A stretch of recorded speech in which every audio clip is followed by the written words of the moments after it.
사람들에게는 인정 욕구라는 게 있습니다. 인정을 받고 싶은 욕구, 이 본능적인 것이죠. 내가 가지고 있는 재능 또 능력 이런 것들이 인정을 받는다는 것은 굉장히 행복한 일입니다. 우리는 일평생 이 인정 욕구라고 하는 것에서 해방될 수는 없어요. 아주 어린 시절부터 죽기 직전까지 아마 인정 욕구라고 하는 것은 굉장히 본능적인 것입니다. 그래서 우리가 무슨 행동을 할 때는 항상 누군가에게 인정을 받고 싶은 욕망이 있죠. 박수를 쳐주고 인정을 해주면 그것처럼 행복한 일이 없습니다. 그러나 인정을 받지 못하면 굉장히 이 자존감이 훼손되죠. 인정을 받을 때 우리는 자존감이 살아납니다. 인정을 계속 못 받으면 어떻게 돼요? 비참해지죠. 자존감이 무너지고 불행해지는 것입니다. 사람들이 열심히 일을 하는 그 이면에도 왜 열심히 하느냐 하면 물어보면 누군가에게 인정을 받고 싶은 거예요. 아이가 열심히 공부하는 것도 사실은 부모에게 인정을 받고 싶은 거예요. 회사에서도 열심히 일을 하는 것은 보스에게, 오너에게 인정을 받고 싶은 욕구. 이것은 자연스러운 것입니다. 자, 그러나 이 인정 욕구라고 하는 것이 잘못되면 우리의 삶에 굉장히 노예적 삶을 살게 됩니다. 내가 살아야 될 본래의 삶을 살지 못하고 누군가에게 인정에 귀속되는 거죠. 거기에 내가 인정을 받으려고 애를 쓰는데 사실은 내가 살아가고자 하는 삶이 아니고 그 사람이 살았으면 좋겠다는 삶을 내가 사는 거죠. 아이들 가운데 그런 거 있어요. 엄마가 엄격한 아버지가 막 몰아가는 거예요. 너는 이 공부를 해야 돼. 이 대학을 가야 돼. 이 직업을 가져야 돼. 막 몰아가는 거죠.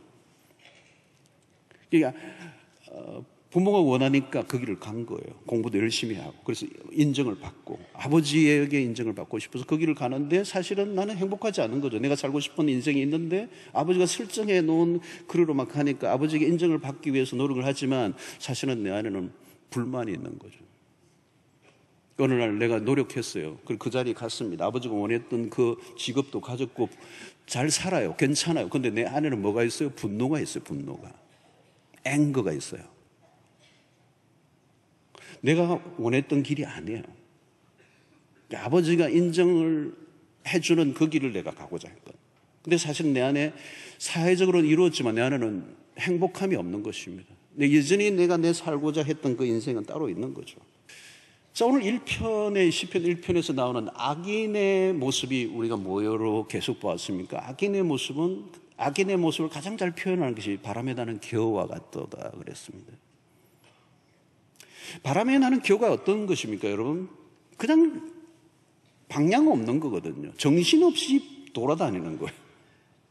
영어 단어로 wanderful라고.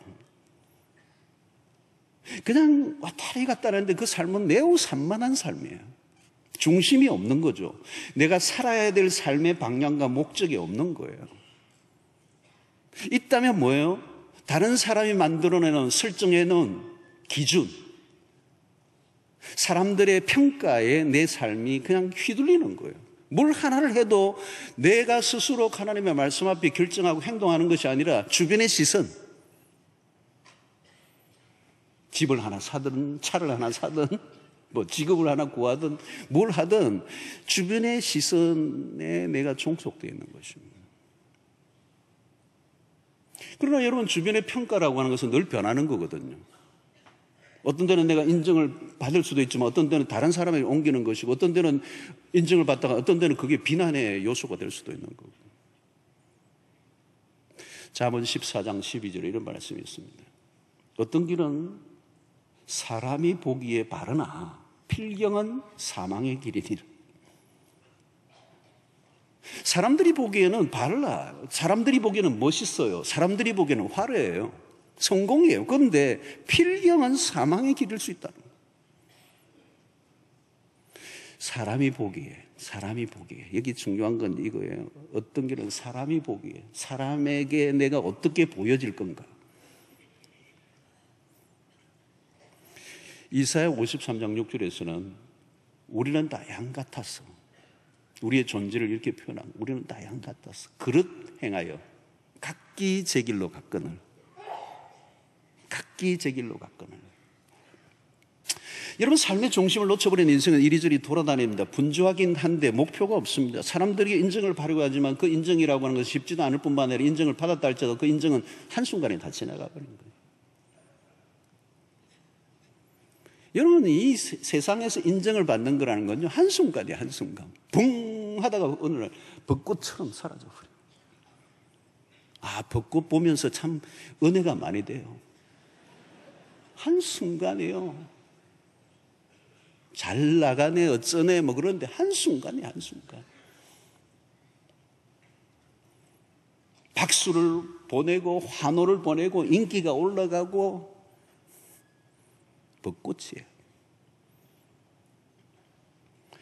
자, 오늘 1편 마지막, 오늘 6절에 이제 오늘은 1편의 6절 마지막 절을 가지고 우리가 이게 주목하려고 합니다. 자, 무릇 의인들의 길은 여호와께서 인정하시나 악인들의 길은 망하리로다.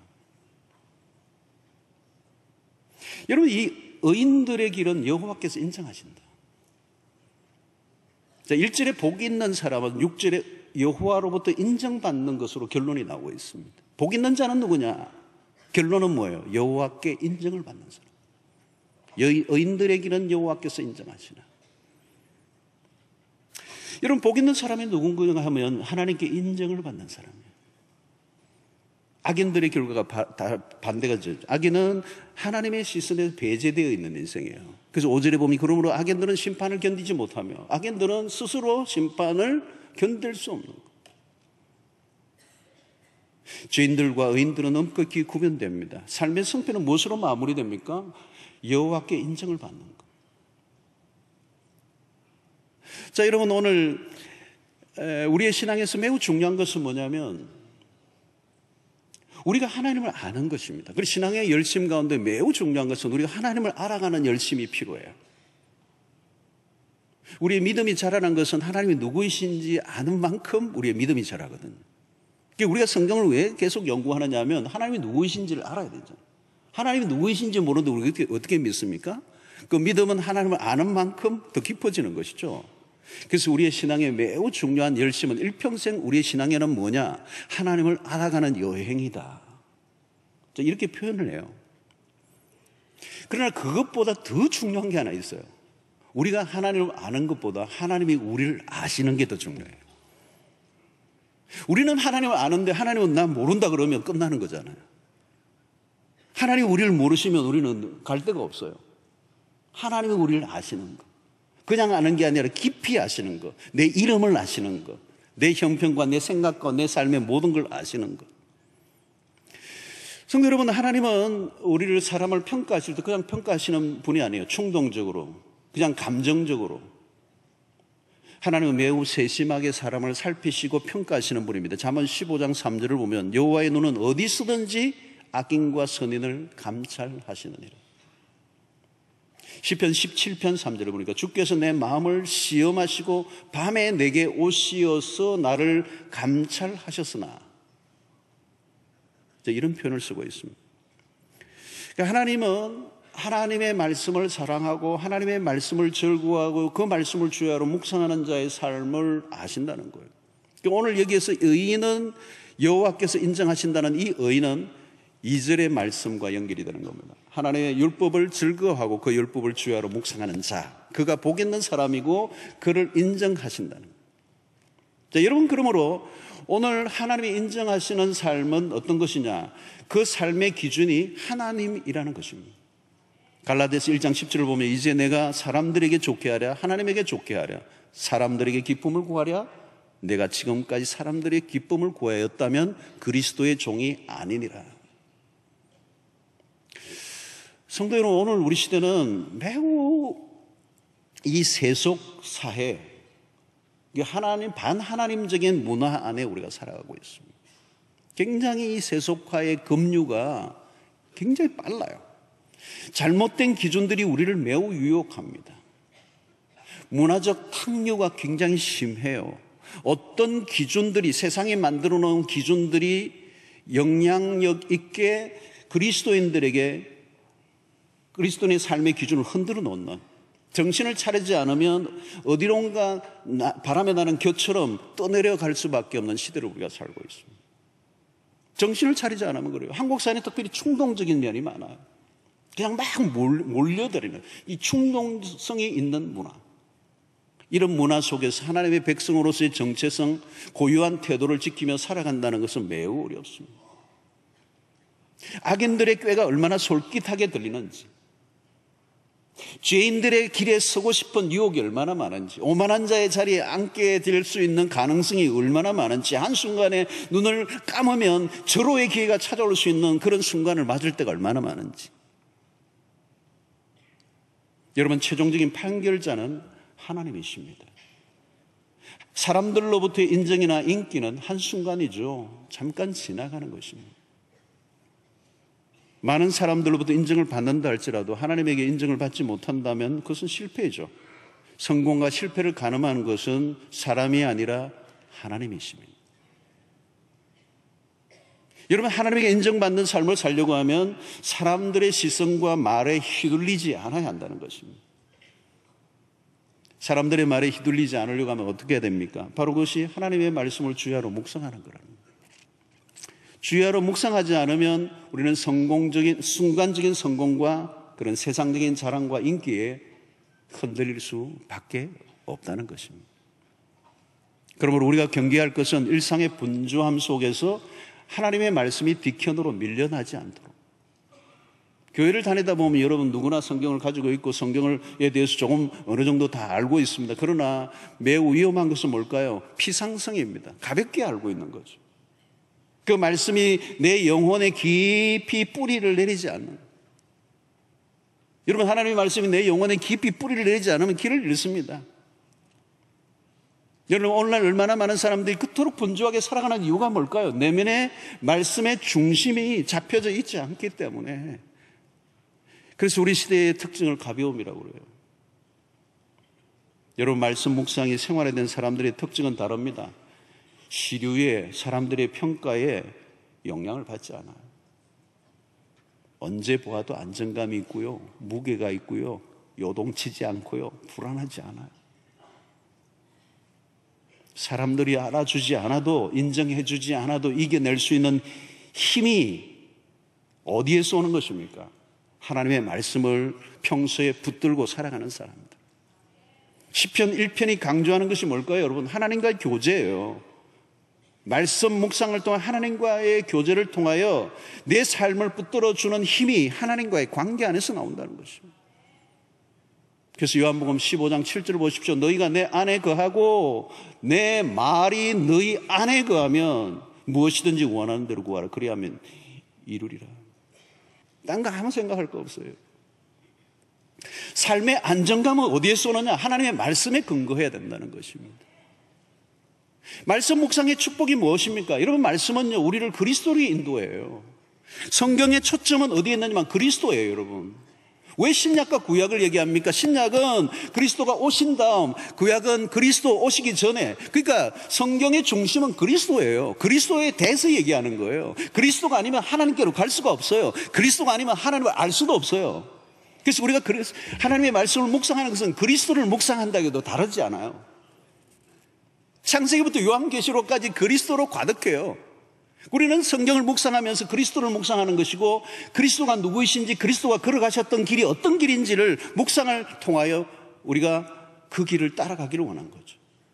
사랑하는 성도 여러분, 그리스도가 걸어가셨던 길을 따라가면 반드시 승리가 주어질 줄로 믿습니다.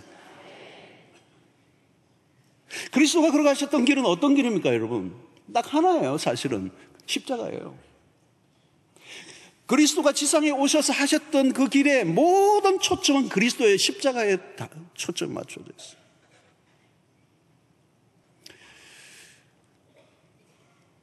여러분, 십자가 사건에서 우리에게 보여준 분명한 메시지는 그런 너를 구속하는 어떤 종교적 열심으로 하나님 앞에 도달하고 다른 사람들보다 우월주의에 빠져있는 그런 어리석음을 버리고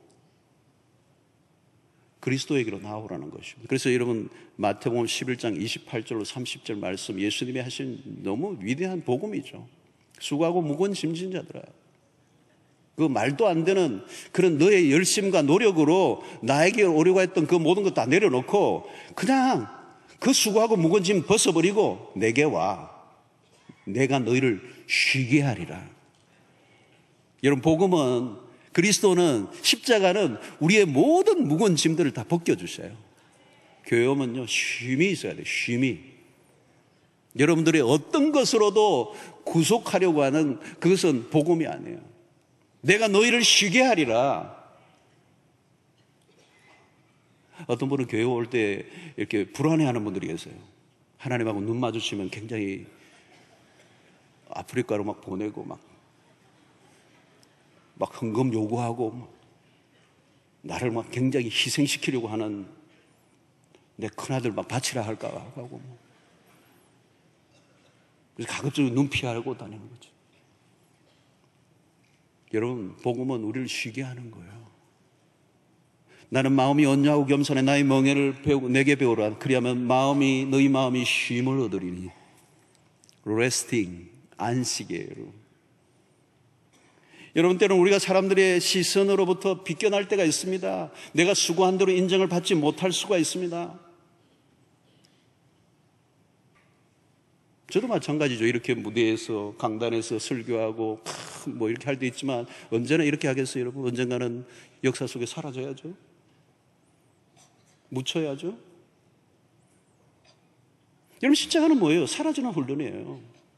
아무도 인정해주지 않아도. 여러분, 십자가에 그 뭐가 있습니까? 거기에 무슨 명예가 있습니까? 그게 무슨 알아줌이 있어요? 철저하게 소외된, 하나님에게마저도 배제된 것이 십자가예요. 여러분, 말씀을 묵상하다 보면 우리를 그리스도로 인도해요. 그리스도의 뭘로? 십자가로. 그 길은 넓은 길이 아닙니다. 좁은 길입니다.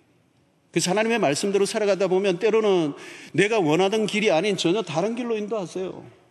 세상 사람들이 말하는 삐까번쩍하는, 시끌벅적하고 사람들이 모여들고 박수를 치고 난리를 피우는 그런 곳에 가면 기분은 좋을지 모르지만 그 길이 하나님의 인도하시는 길이 아니라는 거예요.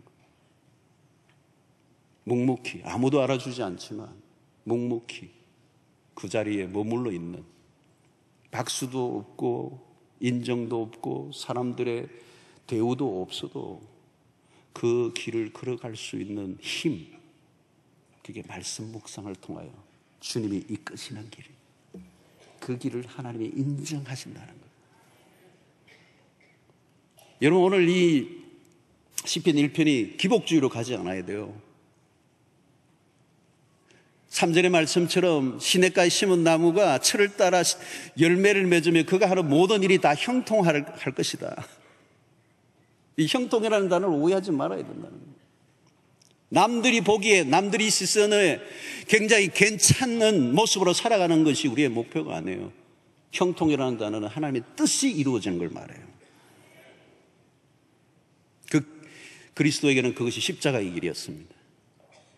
비아 돌로로사, 고난의 길, 좁은 길, 아무도 알아주지 않는 길, 외롭고 힘든 길, 묻혀져 때로는 죽어버린, 아무도 기억해주지 않는 그 길.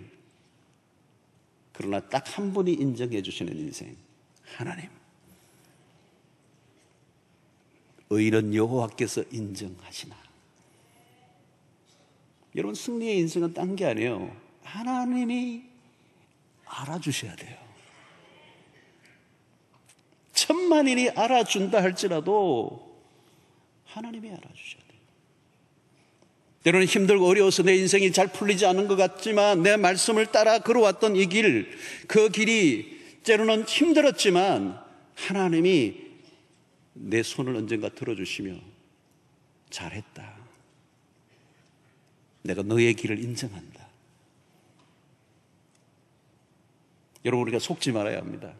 세상이 말하는 그 성공, 세상이 말하는 어떤 그 지위, 그 인기, 그 권력, 그 힘, 그 자랑들, 많은 사람들이 박수를 치고 정말 멋있어 보이는 것 같지만 하나님이 No, I don't know. 난 너 몰라. 그러면 여러분 그 인생은 꽝인 거죠.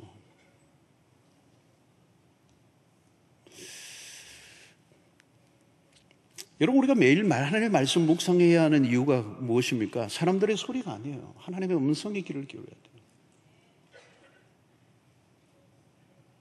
하나님의 말씀 안에서 안정감을 가져야 됩니다. 여러분, 내 삶이 지금 불안하다면, 두려움이 있다면 그 이유는 뭘까요? 그 근거를 찾아야 돼요. 왜? 바람에 나는 겨처럼 방향 없이 하나님의 말씀과 상관없이 살아온 인생은 틀림없이 그 안에 뭐가 있어요? 불안이 있어요. 하나님이 개런티해 주지 않는 인생은 불안할 수밖에 없어요. 내 마음대로 살아왔던 인생은 불안할 수밖에 없어요. 아무리 노력하고 아무리 애를 써도 인정을 받고자 도달하고 위해서 노력을 하지만 그 길은 끝이 없는 거예요. 그러면 우리가 살아가는 것은 이제 매일매일 하나님의 말씀을 따라 하나님의 인도를 받는 삶을 사는 것입니다. 여러분, 우리의 가는 길은 알지 못합니다. 오늘 시대의 특징이 뭡니까? 예측 불허라고 했죠. 불확실의 시대, 초불확실의 시대. 한 치 앞도 우리는 우리 앞에 무슨 일이 일어날지 모릅니다. 그러나 우리는 분명한 게 하나 있어요. 우리가 가는 길을 하나님이 인도하신다는 사실. 인간적으로 보면 악인들이 번성해 보이고 의인의 길이 망하는 것처럼 보일 때가 현실이에요, 사실은. 마음대로 하는 사람이 훨씬 더 번성해 보이고 의인이 고난을 당하는 것 같은 세상. 그러나 낙심하지 마세요. 그럴수록 우리가 붙잡고 확인해야 될 것은 하나님의 말씀인 줄로 믿습니다. 여러분, 여호와께서 인정하시는 삶은 결과가 분명합니다. 하나님이 그 인생을 승리케 해주실 것이다. 그러므로 여러분, 우리가 평소에 하나님의 말씀을 통해서 하나님의 음성을 듣고 하나님이 원하시는 삶이 무엇인가를 날마다 생각해야 돼요. 누가 무슨 소리를 하든지 내가 말씀 안에서 묵묵히 살아가는 것이죠. 그래서 때로는 세상적으로 풀리지 않고 어렵고 힘들고 고난이 와도 하나님이 말씀하십니다. 내가 너를 안다고. 너가 얼마나 힘들고 어렵지만 하나님의 말씀을 따라 살아가고 있는지 내가 알아. 내가 너를 지지해. 내가 너의 길을 인도할 거야. 내가 너를 승리케 할 거야. 말씀에 대한 확신을 가져야 됩니다. 여러분이 우리가 가지고 있는 이 말씀이 얼마나 귀중한지, 하나님이 우리를 세상을 말씀으로 창조하시고 우리를 지으시고 우리의 삶의 모든 로드맵을 이 말씀을 통하여 우리 알려주시고 우리의 인생에 가는 길이 정말 하나님이 인정하시는 길이, 형통의 길이 무엇인지를 성경을 통하여 알려주시고 이 말씀을 따라 살아갈 때 우리의 삶이 풍성한 길로 인도해 주실 것이라고 약속을 하고 있기 때문에 우리 이 말씀을 대하는 태도가 달라져야 되는 거예요. 사랑하는 성도 여러분, 말씀을 사랑하고 묵상하는 삶을 살아가는 가운데 여러분들의 삶에 철을 따라 열매를 맺고 또 하는 일이 형통할 뿐만 아니라 여호와께서 인정하시는 복된 인생 되시기를 주의 이름으로 축원합니다. 이 말씀을 더 가까이 끌어당기십시오. 그리고 매일 매 순간 여러분들의 결정에 말씀이 오게 하십시오. 말씀이 앞서가게 하십시오. 말씀을 따라가면 승리할 것입니다. 여러분들 인생에 불안하고 꼬여있는 것들이 있습니까? Don't worry. 걱정하지 마세요. 말씀으로 돌아가시면 다시 풀리게 돼 있어요. 말씀은 절대적인 진리예요. 비교할 수 없는 진리예요. 유일한 진리예요. 내가 곧 길이요 진리요 생명이 할 때 The way, the truth, the life, 정관사의 유일한 거예요. 이 말씀과 견줄 수 있는 게 없어요. 이 말씀은 여호와의 말씀이니라. 이 말씀은 살아있습니다. 오늘 또 역사합니다. 사람을 바꿉니다. 인생에 힘이 나게 합니다. 소망이 넘치게 합니다. 이 말씀은 우리를 승리의 길로 이끌어 주실 줄로 믿습니다.